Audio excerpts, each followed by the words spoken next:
I have requested this television time tonight to announce a major development in our efforts to build a lasting peace in the world. As I have pointed out on a number of occasions over the past 3 years, there can be no stable and enduring peace without the participation of the People's Republic of China.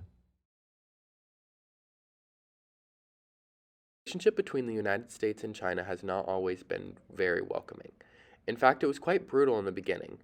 The year was 1949, and the once nationalist government run by Chiang Kai shek has been taken over by the people to be turned into a communist country.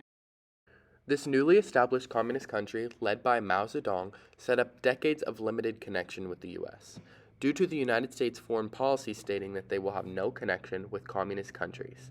1 year after the communist country was established, the United States and China were on opposite sides of the Korean War. The U.S., along with the UN, were attempting to cross through China to get to South Korea, but this newly established communist nation was not going to let the South win. So they waged war on incoming troops. Nearly 4 million people died over the course of 3 years, up until the UN, China, and North Korea all signed an armistice agreement in 1953. President Nixon at the time was very adamant in having a controlled meeting with the Republic of China so that he could gain leverage over the Soviet Union for the United States. Before he left, he gave a speech entitled Remarks on Departure from the White House for a State Visit to the People's Republic of China. With raising tensions over the Vietnam War, the United States were looking at China for an advancement in their foreign affairs, and an extension to a needed trade route between the two countries.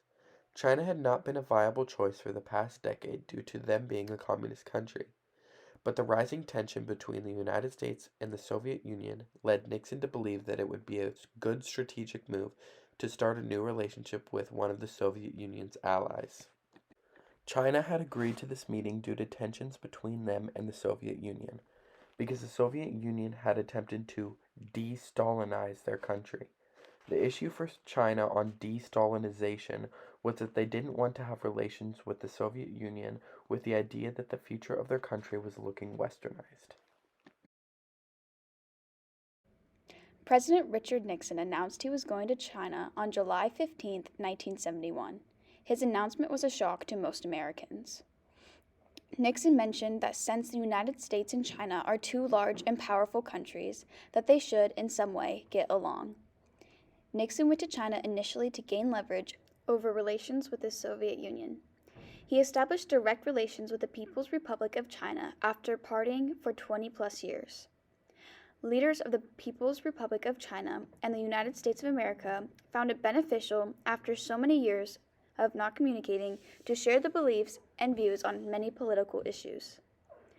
Both sides have their own differences in social systems and foreign policies. However, both countries agreed that, quote, countries, regardless of their social systems, should conduct their relations on the principles of respect for the sovereignty and territorial integrity of all states, non-aggression against other states, non-interference in the internal affairs of other states, equality and mutual benefit, and peaceful coexistence, end quote.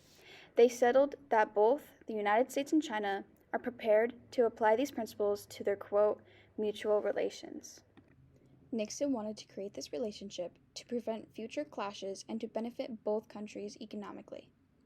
The escalating war in Vietnam led United States officials to find ways to better their communication with communist countries in Asia in hopes to lessen future conflict, with a goal to undermine alliances with communist countries, to isolate North Vietnam, and to increase U.S. leverage against the Soviet Union.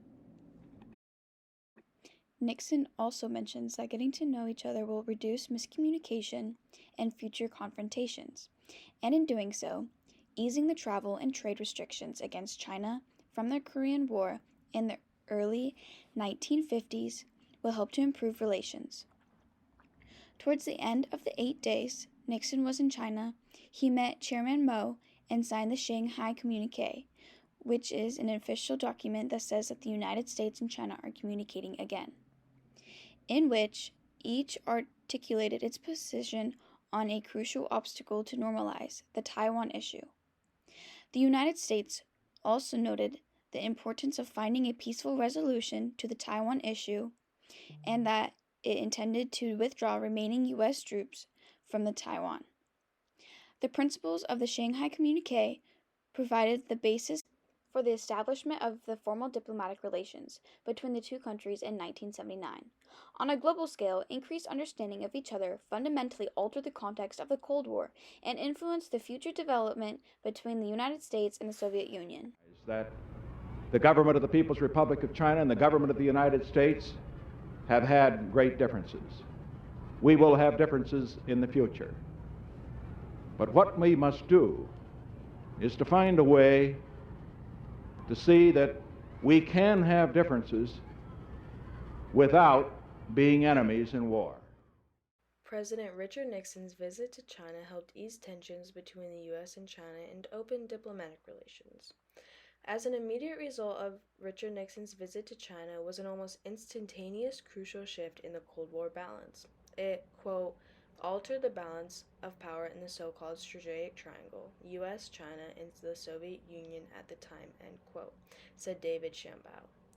The, quote, strategic triangle weakened the Soviet Union and gave the U.S. dynamic worldwide power. At the end of the trip, both governments negotiated the Shanghai Communique, the United States' first diplomatic negotiations officially documented with the People's Republic of China, and eventually formal diplomatic relations. The Shanghai Communique, an immediate result of Nixon's visit, also instantly improved U.S. and China relations. As a result of the Shanghai Communique, U.S. foreign policy had changed. As a long-term impact, Nixon's visit to China had wide-ranging effects on politics and economics. Nixon's trip to China is referred to as the week that changed the world because other governments around the world who had been a part of the U.S. foreign policy to isolate China were now able to open up their own relationships with China. Nixon's trip led to normalized diplomatic relations between the U.S. and China, and by 1979, both governments had established full diplomatic relations. It also opened up economic ties and a thriving trade with China. The U.S.-China relations shaped the balance of power worldwide. It also helped China's economic rise and unification into the international economy. To this day, many people believe that the Secretary of State, Henry Kissinger, was the brains behind Nixon's trip to China, but others believe this to be a conspiracy theory. Richard Nixon's visit to China had both immediate and long-term effects on diplomatic relations, trade, economics, and the worldwide balance of power that still affect us today. We came in peace for all mankind. Thank you and goodbye.